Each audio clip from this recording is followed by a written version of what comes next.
Public libraries often do not spend the time and utilize the resources to effectively market their institution and its services. There are many proven marketing techniques currently being used by corporations that can and should be used by public libraries. Without proper marketing, public libraries may continue to see a decline in patronage and a devaluation of its services in the future. It is important that public libraries start thinking about marketing as it applies to every single aspect of its services. Today I will show how the marketing tools that businesses use can and do cross over to public libraries. I will define marketing as it relates to service industries, along with identifying an audience and developing a marketing plan. Word-of-mouth marketing, also called WOM, is covered, along with a variety of WOM techniques and some basic ideas. Market your library now, or you may not have a library to market. In her article, Cost-Effective Marketing, Tips for Marketing Your Library on a Tight Budget, Abigail Ross explained, libraries are not the only institutions trying to grab the public's attention without spending much money. Watch others carefully and borrow ideas you think might work for your organization. First and foremost, it is important to view public libraries as service institutions. In his book, Selling the Invisible, A Field Guide to Modern Marketing, Harry Beckwith explained, the core of service marketing is the service itself. The services offered must be worth marketing in the first place. Your daily interactions are also a part of the library's overall marketing effort. According to Abigail Ross, a pleasant attitude and a smile can go a long way. One of the most important factors in any marketing is to know your audience. Often librarians can become so consumed with the policies and procedures of running a library, the nuts and bolts, so to speak, that they often lose focus on what is most important, and that is serving their patrons. In order to offer services that are deemed valuable, one must know their audience. Audiences vary dramatically depending on where a library is located.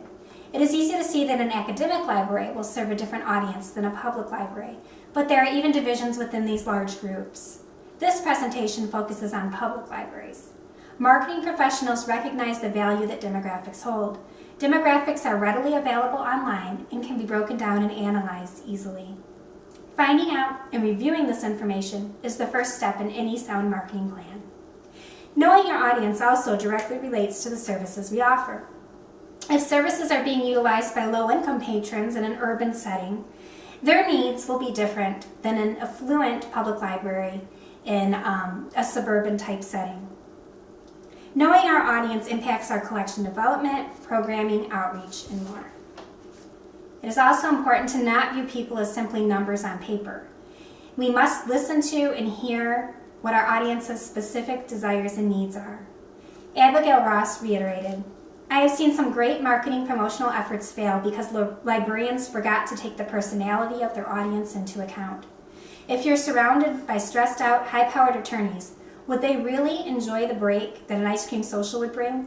Or would they avoid it because they wouldn't want their supervisors to know they're taking a 15-minute break from that important document review? Take some time to get to know your patrons so you can tailor your efforts to reach them. Once libraries recognize that they are service institutions and know who their audience is and what is expected, a marketing plan can be developed. Adhering to her principles of cost-effective marketing, Abigail Ross stated, a marketing plan does not need to be large, formal, or fancy. Mine consists of a spreadsheet that I tweak every few weeks, but it's a place for me to keep track of past efforts or programs and suggested ideas for the future, as well as generally highlight those service areas I think are most important to my patrons. Having a plan means you don't waste your time and efforts on a program that may not yield any results. In her article, Contagious Marketing, How Libraries Can Get More Word-of-Mouth Buzz, Peggy Barber stated the importance of involving everyone in marketing planning and implementation. Marketing is a team sport. It starts at the top with the library director who must lead, or at least launch, a planning team that includes a handful of staff members at various levels, and perhaps also trustees and friends. When this team works together on its marketing and communication plan, its members will own it. They'll become its passionate spokespeople and help build an even wider team. One of the most useful and inexpensive forms of marketing that many corporations have mastered is word-of-mouth marketing, or WOM. That is why every interaction a library staff member has with a patron is so important. People will talk about the experiences they have, good and bad, but will share negative experiences much more often than positive.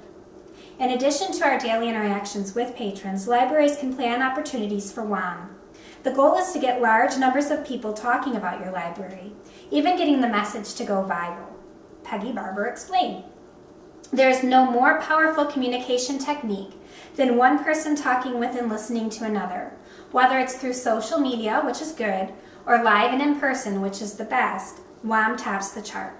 Not only can libraries afford it, but they can also do it better than big commercial brands.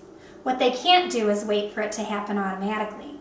It is a tool, they have to use it. The main component of word-of-mouth marketing is communication. This communication can be carried through different vessels, such as press releases, direct mail pieces, email campaigns, TV and radio spots, social media, and community partnerships or outreach. The communication must be clear and concise.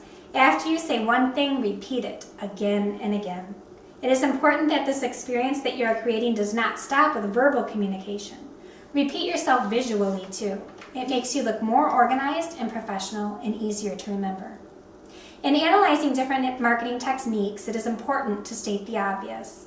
If you want more publicity, do more advertising.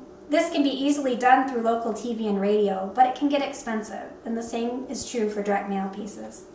Email campaigns can be done inexpensively in-house, but as libraries, we have to be very careful with the vast amounts of information stored in our databases. Privacy is of the utmost importance in this setting. Press releases to promote libraries and their services can be done easily and professionally by staff members. It always helps to know contacts at various newspapers, TV, and radio stations to help ensure that your program or service or whatever it is you want to promote is being featured. When working with any type of marketing, it is important to find out where your audience will be. Abigail Ross stated, if you serve a group that might be active on Pinterest, then establish a presence there. Same can be said for Facebook. Or anywhere else you think your patrons may be. Think of where you might have a captive audience too. Sometimes a few flyers in the bathroom